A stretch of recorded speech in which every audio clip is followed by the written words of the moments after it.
Fala galera, tudo certinho? Começando mais um vídeo aqui com vocês. Nesse vídeo de hoje, vamos revisar tudo o que foi visto na nossa aula 2 do capítulo 5. Nosso capítulo de ondas, né? Capítulo de ondulatória. Vamos lá. Primeiro eu quero falar sobre ondas eletromagnéticas. Lembrando, nessa aula a gente aprofundou em ondas eletromagnéticas e falou dos variados fenômenos magnéticos os fenômenos ondulatórios que as ondas em geral sofrem, certo? A gente falou dos fenômenos tanto para as ondas eletromagnéticas como também para as ondas mecânicas, né? Mas no início da aula a gente falou e revisou ondas eletromagnéticas de forma mais aprofundada, certo? Então vamos lá. Primeiro, ondas eletromagnéticas, o que são? Onda eletromagnética é uma oscilação, uma oscilação que carrega energia, certo? E essa oscilação ela é provocada por a existência de uma interação entre um campo elétrico e um campo magnético, certo? A gente percebe que esse campo elétrico e esse campo magnético, eles são provenientes de uma fonte oscilatória de energia, certo? E essa oscilação desse campo elétrico e desse campo magnético faz uma certa energia se propagar pelo meio, certo? Essa energia se propaga pelo meio em formato de oscilação é uma onda, certo? E a gente sabe que toda onda que é formada por um campo elétrico e um campo magnético variáveis são chamadas de ondas eletromagnéticas. É o famoso luz, certo? Então é por isso que a gente chama de onda eletromagnética sempre, coloca o nome em onda eletromagnética de luz, certo?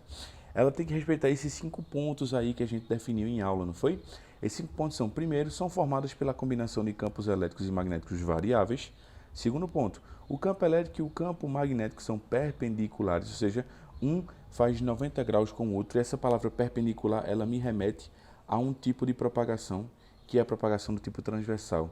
Aí é por isso que no item 3 ele fala o campo elétrico e o magnético são perpendiculares, a direção de propagação, o que significa que são ondas transversais, ou seja, o campo elétrico e o campo magnético, ambos são 90 graus em relação a si e em relação à propagação. A propagação da luz é num sentido para frente, por exemplo, enquanto o campo elétrico e o campo magnético eles oscilam na direção horizontal e na direção vertical, ou seja, a direção de oscilação desses campos ela é perpendicular à direção de propagação dessa onda, beleza? Não esquece disso não, por favor. É importante a gente lembrar e perceber o que são ondas transversais, certo? No quarto item, é um item importantíssimo, ele fala a velocidade de propagação dessas ondas no vácuo é de 3 vezes 10 oitavas. Dessas ondas, que ondas? A gente está falando de luz, onda eletromagnética. Então, todos os tipos de ondas eletromagnéticas, tanto no vácuo como no ar, vácuo ou ar, certo?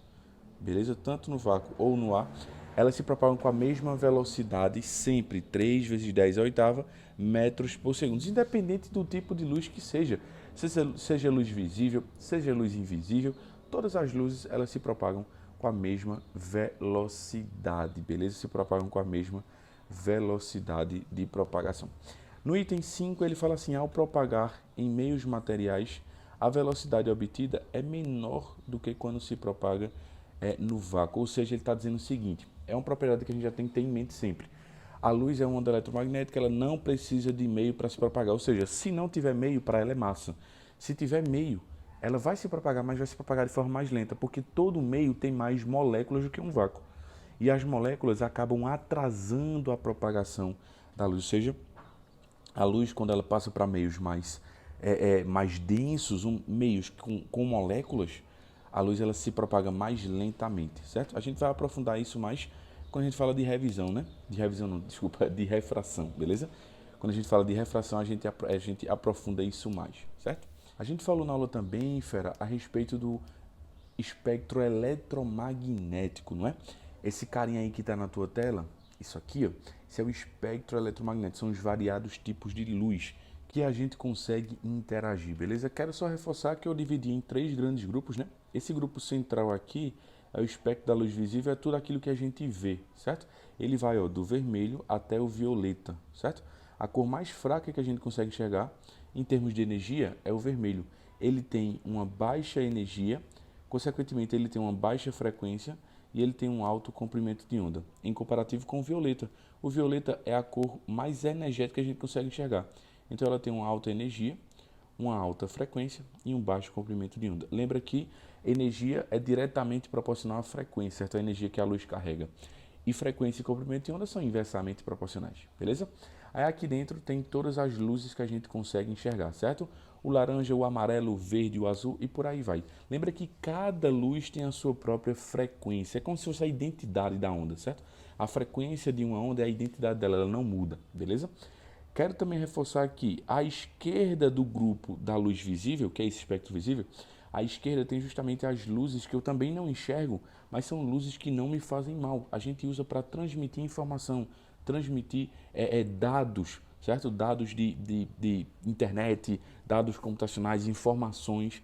A gente usa essas ondas à esquerda, certo? Infravermelho, micro-ondas, rádio, ou infravermelho, todo o corpo quente emite infravermelho, certo? Lembra disso, todo o corpo quente emite infravermelho. É por isso que a porta de um shopping abre quando você chega perto, porque você está emitindo a todo tempo infravermelho. A porta capta esse infravermelho que está chegando e abre a porta para que você entre, certo? Infravermelho também está no teu celular, está no teu controle remoto, certo? O celular que tem reconhecimento facial, por exemplo, ele reconhece a sua face projetando infravermelho no seu rosto e esse infravermelho ele retorna para o celular e o celular identifica que é o seu rosto. O infravermelho está nos famosos termômetros infravermelhos, eles não emitem infravermelho, ele recebe seu infravermelho e aí eles sabem qual é a sua temperatura, certo? A depender do nível de radiação que você está emitindo, certo? No radar ali, ó, são as ondas de micro-ondas, ali tem sinal de 3G, de 4G, de 5G, telefonia, certo? Sinal de telefonia, também tem os sinais de TV, certo? Tá ali pertinho do micro-ondas, próximo do rádio, certo? Ondas de rádio são AM, FM, tudo isso aí são ondas eletromagnéticas e são ondas que transmitem energia e a gente usa essa energia em formato de informação.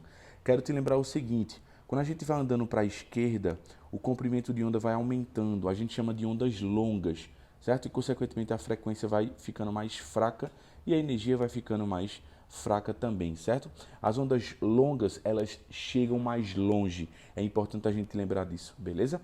À direita do espectro da luz visível tem as radiações que a gente pode falar que são radiações de alta energia, alta frequência e baixo comprimento de onda. São radiações curtas, certo? E são radiações ionizantes, porque elas possuem muita energia, elas podem matar um tecido biológico, certo? O tecido biológico, quando ele entra em contato com essa radiação eletromagnética acima do violeta, que, por exemplo, existem ultravioleta, o raio-x, o raio gama, todas essas radiações são radiações altamente ionizantes e poderosas. Elas podem alterar o DNA de um tecido biológico e aí gerar um tumor, um câncer, certo? Lembra que ionizar é quando, por exemplo, uma onda ionizante é quando ela tem um poder de entrar em contato com a molécula e retirar elétrons dessa molécula, alterando a composição até química desse corpo, né, que acabou de perder ou ganhar um elétron aí, certo? Então a gente fala aí que tem exemplos ultravioleta. Ultravioleta é a radiação que vem do Sol, certo? UVA, UVB, UVC, tudo isso aí são tipos de ultravioleta, certo? Raio-X, utilizado muito em exames de radiografia, certo? E raio-gamas, que a gente enxerga muito elementos radioativos, certo? Com seu caráter de radioatividade emitindo esses raios gamas, beleza? Todas essas radiações aí à direita também são luzes invisíveis e que me fazem mal, certo? E quero reforçar também, ó, vamos lembrar que quanto mais à direita eu estou andando, maior vai ser a frequência, certo?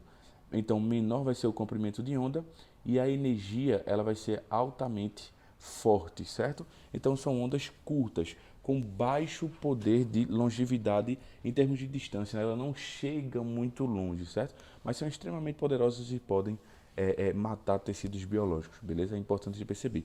E vamos lembrar que raio-x ele tem uma afinidade muito legal, muito bacana com os tecidos biológicos.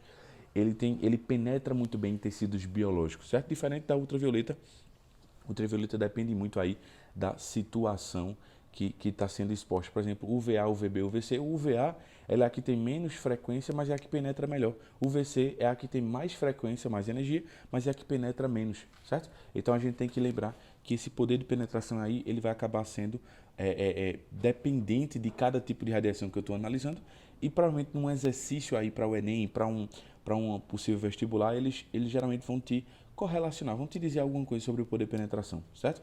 Mas essa historinha de ondas longas e ondas curtas, de atingir longas distâncias, isso aí ele não vai te fornecer, isso é um conhecimento prévio que você tem que carregar para a sua prova, beleza?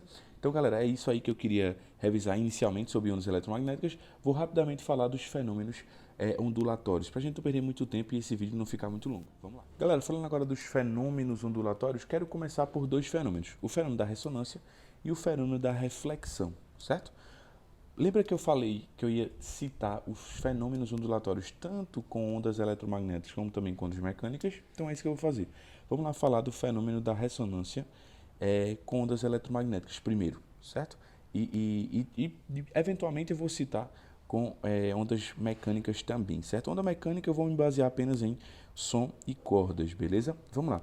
O fenômeno de ressonância de ondas eletromagnéticas é um fenômeno muito importante, certo? Só revisando aqui com vocês, é quando eu tenho uma onda eletromagnética e ela entra em ressonância com o receptor, certo? A ressonância, ela acontece entre uma onda e um receptor, beleza? E aí, quando eu tenho essa onda eletromagnética entrando em contato com o receptor, a ressonância acontece quando a frequência natural que o receptor pode vibrar, certo? É exatamente a frequência da onda que está chegando nele. Por exemplo, um exemplo bem prático disso é quando a gente sintoniza nos canais de TV.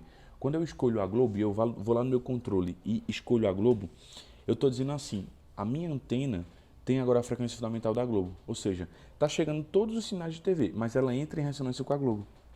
Ou seja, a antena passa a vibrar junto com a antena da Globo. E aí eles estão em ressonância. A ressonância é justamente isso, quando o receptor, o cara que está recebendo a onda, ele tem a mesma frequência natural, ou seja, ele pode vibrar com a mesma frequência de quem está chegando, certo? Então a frequência natural do receptor é igual à frequência da onda. E aí toda a onda, ela consegue transferir para o receptor a energia máxima e ocorre aí um aumento da amplitude de oscilação do receptor. O receptor começa a vibrar mais e mais por conta da chegada dessa onda, certo? É simplesmente isso, é quando o receptor e a onda que chegam entram em ressonância, é quando eles têm a mesma frequência de oscilação, ou seja, a frequência da onda atingiu a frequência natural que o receptor pode vibrar. E aí o receptor ele vibra junto com a onda e recebe a máxima energia possível, certo? Quando a gente sintoniza um canal, é isso que acontece, quando a gente sintoniza lá um canal de rádio, a antena do meu rádio ela entra em ressonância com a onda que está chegando e aí por aí vai, beleza? Quero reforçar também a respeito de ressonância, o famoso micro-ondas, né? O famoso micro-ondas, ele funciona a partir da ressonância também. Eu tenho uma molécula de água que ela funciona como se fosse justamente o nosso receptor, e aí a onda de micro-ondas, ela entra em contato com a água e aí acontece um efeito bem importante. A frequência natural de oscilação da água é exatamente a frequência de um micro-ondas, certo? A frequência de oscilação de um micro-ondas, beleza? De um micro-ondas. Micro-ondas é um tipo de onda, né? Micro-ondas é um tipo de onda. E aí, como as frequências são iguais, quer dizer que a água ela vira como se fosse essa antena. Ela vibra junto com essa onda que está chegando. Ou seja, a onda transfere toda a energia para essa molécula de água. E a molécula de água ela passa a vibrar junto com a onda. Ou seja, a molécula de água, ela vibrando, ela atrita com as partículas do próprio alimento. Todo alimento ele é feito, não todo, né, mas a maioria dos alimentos eles possuem água, certo? Em sua composição. Então eles possuem água, eles possuem moléculas de carbono, de hidrogênio, nitrogênio, do que quer que seja, certo? Mas tem elementos lá dentro. E esses elementos, desculpem aí pela mensagem, mas esse elemento ele acaba sendo esquentado pela água pelo atrito, beleza?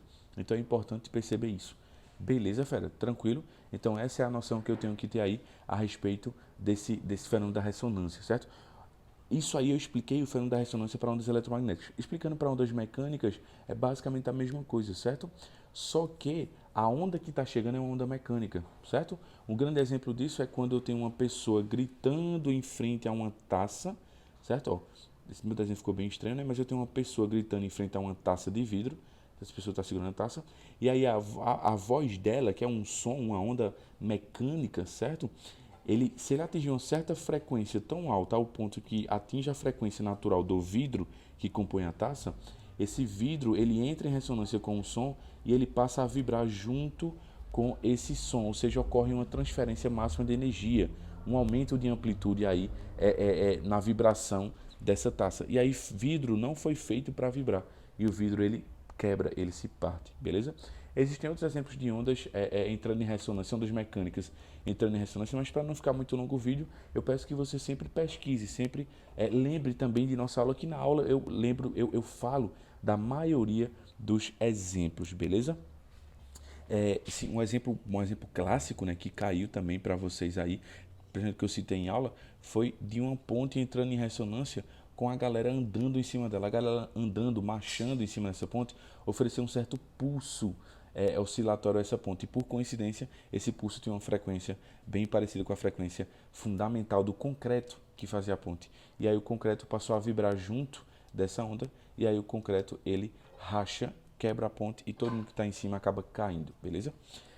Então isso é ressonância, certo? Vamos falar agora do fenômeno da reflexão, certo? De ondas eletromagnéticas primeiro e depois de ondas mecânicas, certo? Onda eletromagnética, cara, a reflexão é bem simples. A gente vai ter uma aula específica de óptica em relação a isso, mas a reflexão de onda eletromagnética, desculpa, é quando eu tenho uma onda eletromagnética que ela entra em contato com a superfície refletora, ela bate e volta, certo? Ela chega numa certa angulação e sai na mesma angulação que entrou, certo? Então ela entra, bate na superfície refletora e sai com a mesma angulação, beleza? Ela sofreu reflexão na superfície, ela não consegue passar para o outro lado, beleza? Isso é o fenômeno da reflexão de onda eletromagnética. Qualquer luz, sendo visível ou não, pode refletir. E é por isso, uma das explicações, que uma casa com muitos espelhos, o Wi-Fi, um roteador, ele não consegue emitir o Wi-Fi para toda a casa, porque acaba que essa onda ela é muito refletida pela superfície refletora do espelho e aí ela não consegue chegar muito longe, certo? Ela reflete e volta, então ela pode ser que não chegue nos cômodos que ficam atrás desses espelhos, beleza? Simplesmente isso, certo? Vamos lá, vamos continuar. Eu quero falar agora do fenômeno da reflexão de onda mecânica, certo? A gente falou da reflexão de luz, agora eu quero falar da reflexão de onda mecânica, certo? Existe a reflexão do som e a reflexão da corda, certo? Onda mecânica, para mim, eu vou me basear basicamente em som e corda, beleza? São os mais importantes, que é o que cai no teu vestibular. Do som eu não vou ver agora, até porque a gente precisa entender mais sobre acústica, certo? E acústica a gente vai deixar para ver isso na próxima aula, certo?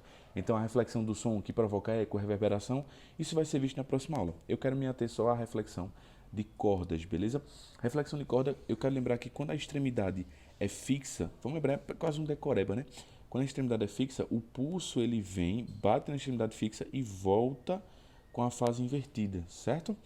Enquanto que quando uma corda ela tem sua extremidade livre, o pulso ele vem com fase positiva, bate na extremidade, a corda oscila, sobe e desce, e aí ela novamente vem e retorna, só que ela retorna com a mesma fase, beleza?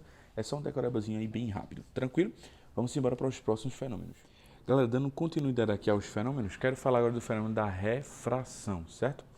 A refração, primeiro eu vou dividir entre refração de onda eletromagnética, luz, e vou também falar da refração de ondas mecânicas, corda e som, beleza? Falando da refração como um todo, a refração é quando uma onda, ela passa de um meio para o outro, certo? Toda onda quando passa de um meio, por exemplo, ar para o meio água, ela está mudando de meio, então ela sofre refração. Sofrer refração é isso, é quando uma onda muda de meio, certo? Falando da refração da luz, quando a luz ela muda de meio, ó, imagina que a luz está andando no ar, certo? E aí ela entra em contato com, sei lá, um lago, e aí ela muda de meio, certo? Ela passa a se locomover agora dentro do lago, certo? E eu quero falar uma coisa importante para vocês. Ela muda sua velocidade, certo? A velocidade muda. Ela muda também o seu comprimento de onda, certo? Muda também o seu comprimento de onda. Ela pode sofrer um desvio, certo? Mas uma coisa não pode mudar de jeito nenhum, a frequência. Porque a frequência é a identidade da onda, beleza? E aí eu quero te fortalecer o seguinte, a luz é onda eletromagnética, ela não gosta de meio, ela não precisa de meio. Mas quando tem meio ela anda, mas anda mais lento. Aí eu escrevo aqui, ó, a velocidade da luz no meio sólido, é menor do que a velocidade da luz no meio líquido, que consequentemente é menor do que a velocidade da luz no meio gasoso. Eu vou extrapolar isso. A velocidade da luz no meio vácuo ou ar, beleza? Vácuo ou ar, certo? Então a luz ela anda muito mais rápido no vácuo ou no ar respirável da gente, certo? Consequentemente, um valor intermediário da velocidade da luz é no líquido e por fim a luz anda sempre mais lenta quando ela está no meio sólido, beleza? Então a velocidade da luz no vácuo ou no ar é a maior que tem sendo seguida da velocidade da luz no líquido, e por fim, a velocidade da luz mais lenta é quando a luz está no sólido, beleza? Ela não gosta de meio. Quanto mais meio, mais lentamente ela vai andar. Tranquilo, galera? Isso é válido reforçar, isso é válido perceber, certo? Tranquilo? Massa. Quero falar agora do fenômeno da refração de ondas mecânicas. A gente falou da luz, certo? Isso é uma coisa importante. Quando ela passa para um meio mais denso, a luz anda mais lento, né? Porque tem mais moléculas, mais partículas. Então a velocidade da luz diminui. Quando a velocidade da luz diminui, o comprimento de onda também diminui, certo? O que acontece com a velocidade da luz, acontece com o comprimento de onda dela, certo? O comprimento de onda da luz vai ser maior quando ela estiver no vácuo e ela vai ser menor quando ela estiver no meio sólido, beleza? Porque a velocidade da luz diminui. O que acontece com a velocidade da luz acontece com o comprimento de onda, beleza? É importante a gente perceber isso. Tranquilo? Massa. Vamos falar também de fenômeno da refração agora para ondas mecânicas, para corda, beleza? Quando a gente fala para corda, a gente está falando o seguinte. A corda, ela pode ter duas situações. Eu vou ser bem rápido aqui para a gente não perder muito tempo. Quando a corda sofre refração, é porque ela está passando de uma corda mais fina para uma corda mais grossa, ou de uma corda mais grossa para uma corda mais fina, certo? Quando essa corda está passando da corda mais fina para mais grossa, é isso que acontece aqui, ó. Quando ela bate na fronteira, uma parte não consegue passar, uma parte é refletida. E refletida com a fase negativa. E o que consegue passar, passa com a fase positiva, certo? Esse aqui é o pulso original, certo? Ele vem, bate na fronteira, uma parte é refletida voltando, outra parte que passa consegue passar de fato, certo? Quando a onda está numa corda mais grossa e passa para uma corda mais fina, quando ela bate na fronteira, olha o que acontece. Quando bate na fronteira, uma parte é refletida voltando, só que volta com a fase positiva, e o que consegue passar, passa também com a fase positiva, certo? Quase que um decorebazinho aí, beleza? Mas enfim, é isso. A refração nas cordas, certo? E a refração em ondas sonoras é um fenômeno também muito parecido com a luz. Quando uma onda sonora ela passa de um meio para o outro, ela sofre também um desvio, ela sofre refração, certo? E a gente pode falar o seguinte, a velocidade muda, também a velocidade do som vai mudar, beleza? O comprimento de onda muda, também muda, certo? Também muda. Ela sofre um desvio, sofre também um desvio, só que percebe, diferentemente da luz, o som é uma onda mecânica, então ela gosta de meio. Então eu vou escrever aqui, ó, a velocidade do som no líquido, no sólido, deixa eu começar na ordem certa, no sólido, ela é maior do que a velocidade do som no líquido, que é maior do que a velocidade do som no gás, beleza? Lembra que no vácuo o som nem se propaga, né? Porque não tem meio. Então o que é que a gente aprende aqui? A gente aprende que o comportamento do som é um comportamento justamente diferente da luz. Ele gosta de meio, é onda mecânica, certo? Então ele vai andar mais rápido em meios sólidos, certo? Andar mais rápido não significa ir mais longe, beleza? Até porque quanto mais meio, mais dissipação de energia essa onda vai sofrer. Ela anda mais rápido, mas também ela precisa de mais energia para andar. Então ela acaba perdendo muita energia. Beleza, galera? Tranquilo? Então é isso que eu quero relembrar com vocês. E por favor, vou só relembrar, lembra que o som ele se comporta nesse formato aqui para a maioria dos materiais, né? Mas para a água é diferente. Lembra que eu falei em aula, beleza? Que a velocidade do som na água líquida, isso aqui é para água, certo? Isso aqui é para água, H2O. Na água líquida é a maior que tem, sendo seguida da velocidade do som no sólido e sendo seguido da velocidade do som. Eu tenho um L aí, deixa eu consertar. A velocidade do som no meio gasoso, beleza? No meio de vapor, né? Basicamente, pronto, é isso, certo? Até porque a gente sabe que a densidade, por exemplo, de um gelo, quando a gente analisa um gelo, a densidade do gelo, ela é menor do que a densidade do líquido, certo? Então, como o som ele gosta de meio para se propagar, o meio menos denso ele vai se propagar mais lentamente, beleza? Vamos lembrar disso aí que é importante. Tranquilo, galera? Então, vamos embora, vamos para os próximos fenômenos, certo? Vamos lá. Galera, dando continuidade aqui, falando do fenômeno da difração e da interferência, rapidamente. A difração, ela acontece tanto com ondas eletromagnéticas também como com ondas mecânicas, certo? Mas em onda eletromagnética, a gente fala de luz, né? Todos os tipos de luz. E em ondas mecânicas faz sentido apenas falar do som, certo? A difração é quando a luz ou o som, eles têm a capacidade de desviar um obstáculo. Então, o que é difração? Difração é quando uma onda eletromagnética ou quando uma onda mecânica, som, por exemplo, eles conseguem desviar o obstáculo. Um exemplo muito prático disso é quando, por exemplo, eu estou falando de um lado de um muro e a pessoa que está do outro lado escuta. O som que está saindo da minha garganta, da minha boca, ela consegue fazer um desvio, ela desvia o muro e chega no ouvido da pessoa. Esse é o fenômeno de difração, certo? E a gente tem que lembrar que a difração, ela é tão boa quando o comprimento de onda da onda que tá desviando é do tamanho do obstáculo que ela desvia. Ou então, quando o comprimento de onda da onda que está desviando o obstáculo é do tamanho de alguma fenda que tem no obstáculo e que essa onda possa passar por dentro, certo? Então a gente fala muito que difração é quando uma onda tem a capacidade de desviar um obstáculo, ou desviando de fato o obstáculo, certo? Contornando ele, ou então passando por alguma fenda nesse obstáculo, certo? E aí para ela desviar, a condição é a mesma, certo? Ou por fenda ou desviando de fato. O tamanho da onda tem que ser do mesmo tamanho, ou do obstáculo, ou do tamanho da fenda. E aí essa onda consegue desviar, consegue sofrer difração, beleza? Difração é isso. Tranquilo, galera? Beleza. Ela acontece tanto com onda eletromagnética como também com onda mecânica, mais especificamente o som. Vamos lembrar também do fenômeno agora de interferência, certo? Eu vou falar de interferência com ondas eletromagnéticas e interferência com ondas mecânicas, mas eu vou fazer de uma forma diferente. Eu vou falar de interferência de ondas eletromagnéticas e cordas, porque quem explica a interferência entre os dois é o princípio da superposição, certo? E a superposição ela explica muito bem a interferência de ondas eletromagnéticas e de cordas. Eu não estou falando que elétron ou luz vai interferir com corda não, certo? Luz interfere com luz, corda interfere com corda, beleza? Mas eu estou falando que o mesmo princípio explica as duas, certo? Vamos lembrar que a onda eletromagnética ela sofre interferência quando eu tenho duas ondas eletromagnéticas interagindo. Então a interferência não é feita a ressonância. A ressonância é onda com receptor. A interferência é onda com onda, é uma onda interagindo com outra onda, certo?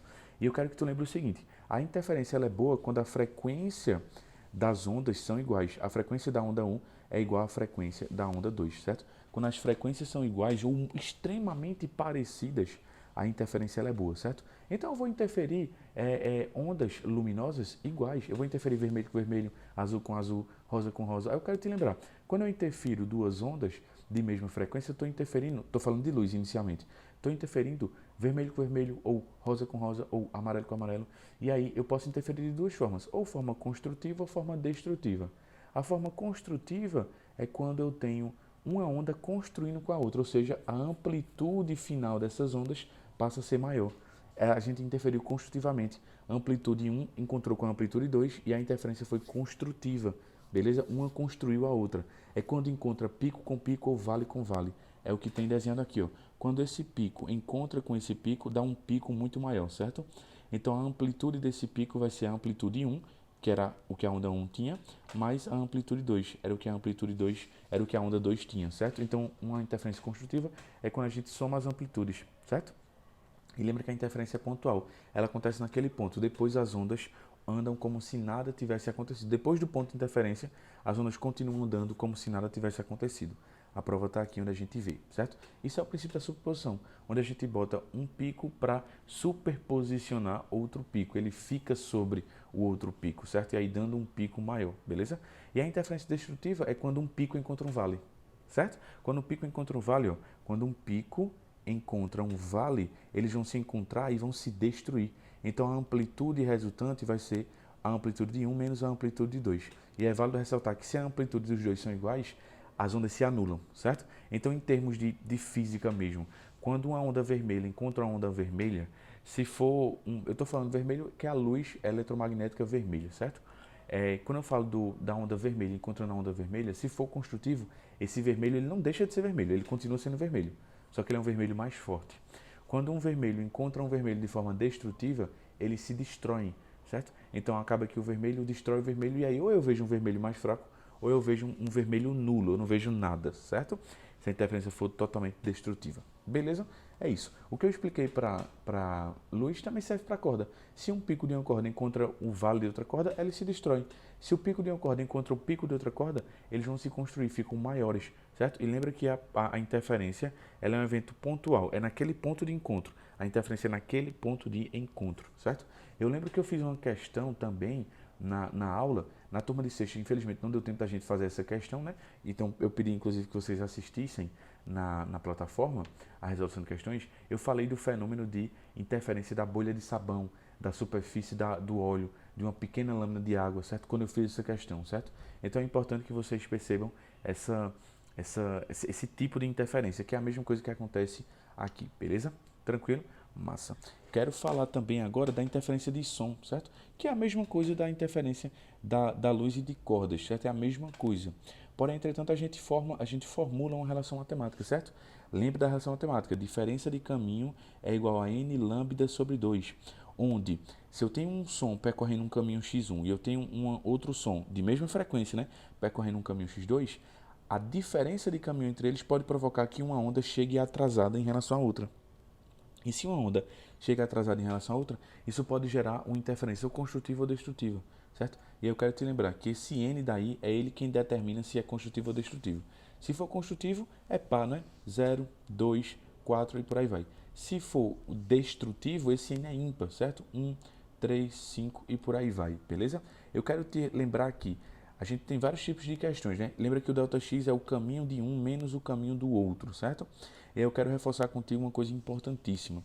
Se eu vou descobrir alguma coisa sobre lambda ou alguma coisa sobre ΔX, eu já vou ter que colocar o valor de n aqui. E n, se for destrutivo, tu usa 1. E se n for construtivo, tu usa 2, beleza? Se a questão pergunta se é construtivo ou destrutivo, você vai descobrir o n. E aí, para descobrir o n, você vai ter o ΔX, você vai ter o lambda e tu acha o n. Se o n der ímpar, foi destrutivo. Se o n deu par, foi construtivo, beleza? Quero reforçar também que V é igual a lambda F, certo? V é igual a lambda F. Logo, eu posso, com lambda, achar ou a frequência ou a velocidade, certo? Vamos lembrar disso. Tranquilo? E uma outra questão, que ele pode pedir o ΔX a gente, você vai ter que ter o N, certo? Aí lembra, o N ele vai te dizer na questão, ele vai dizer, o cara escutou um mínimo. Se escutou um mínimo foi porque destruiu os sons, certo? E se ele disse que escutou um máximo, é porque os sons se construíram, certo? É válido ressaltar isso. E esse lambda, que é o comprimento de onda, a gente tem que reforçar que ele pode ser achado ou nessa relação daqui, né? Ou ele pode ser achado nessa relação aqui, certo? E aí, vê, tu tem três incógnitas da relação da interferência, ΔX, N e lambda. Ele pode pedir qualquer um dos três. Se ele pedir qualquer um dos três, os outros dois, ele vai te dar informações para tu colocar na relação, beleza? Tranquilo? Certo? E uma coisa que assim, que nunca cai, mas eu coloquei no livro, eu peço que vocês façam a leitura, na verdade são duas coisinhas, né? É aquele experimento Thomas Young, onde ele explica justamente, ó, o experimento Thomas Young, ele explica de uma forma mais aprofundada o que acontece nesse princípio da superposição com a luz, certo? Ele dá até um padrãozinho lá com o formador. Enfim, eu quero que você veja lá, faça a leitura, eu pedi que você fizesse, não foi? Essa leitura. E também, essa interferência, ela pode ser do tipo parcial, né? Interferência do som e da luz, mas não é o escopo do estudo da gente, certo? A gente quer uma interferência destrutiva e construtiva, e não parcial, beleza? Mas eu coloquei no livro uma pequena leiturazinha sobre esse parcial, certo? Dá uma olhadinha lá depois, é só uma frasezinha, só um trechinho para tu perceber, mas não é o escopo do vestibular da gente. Tranquilo? Beleza, galera? Então é isso, eu quero finalizar esse vídeo falando de polarização. Galera, por fim, falando do fenômeno da polarização, lembra que polarização é você fazer uma onda passar por um filtro, e essa onda tem que ser necessariamente transversal. Então a gente já fala que ondas longitudinais não sofrem polarização, ou seja, o som, que é a mais famosa onda longitudinal, ela não sofre polarização, beleza? Aí quero reforçar aqui, quando uma luz ou uma onda transversal, por exemplo, uma corda, passa por um polarizador, esse polarizador é nada mais, nada menos do que um filtro. Ele deixa a luz ou a onda transversal, uma corda, por exemplo, passar do outro lado só no formato do polarizador, beleza?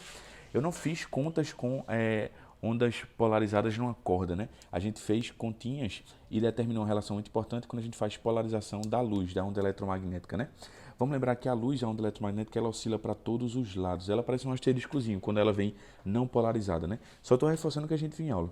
Quando ela passa pelo primeiro polarizador, ó, ela tem uma intensidade zero. Quando ela passa a primeira vez pelo um polarizador, a luz que sai é a luz que tem a mesma direção de oscilação do polarizador, certo? Por isso que ela sai, ó, no mesmo sentido do polarizador. O polarizador é totalmente vertical, né?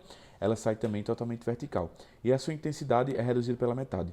Mas quando ela vai passar a segunda vez por um outro polarizador, a gente calcula a nova intensidade dela por essa relação daqui, certo? Que é a relação de Maulus, né? Só que, vê, tem um porém, entretanto, que a gente não vai usar essa formulazinha para calcular a intensidade. Ela é usada, óbvio, mas nos vestibulares não é isso que eles pedem.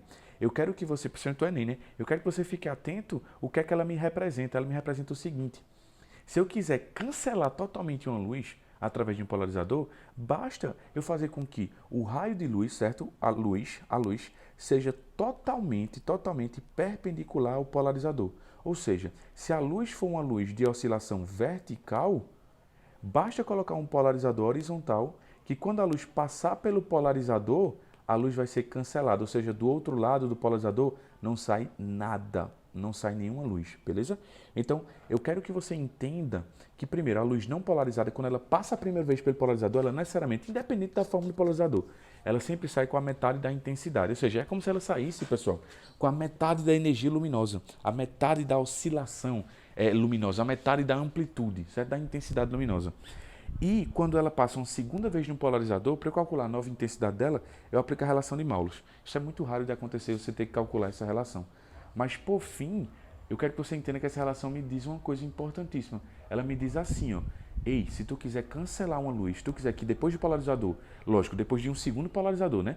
Ela tem que passar primeiro por um primeiro polarizador, aí no segundo polarizador. Se no segundo polarizador tu quer cancelar a luz de fato, é só tu fazer que o polarizador seja perpendicular à luz, certo? Ou seja, se a luz é em pezinha, bota o polarizador deitado, certo? A linha do polarizador deitado.